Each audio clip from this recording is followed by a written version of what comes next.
পাচ্ছি।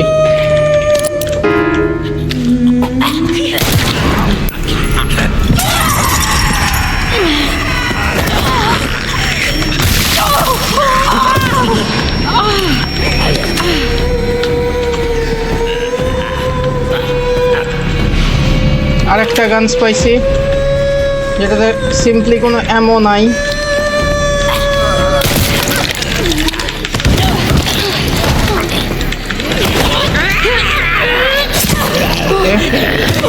কথা হইতেছে আসলে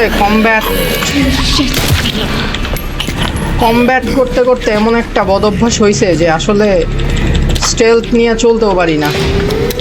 এই পার্টটা আসলে স্টেলথ মেনটেন করে চলার জন্য বেসিকলি। এই সাউন্ডটা আসলে খুবই পেইনফুল।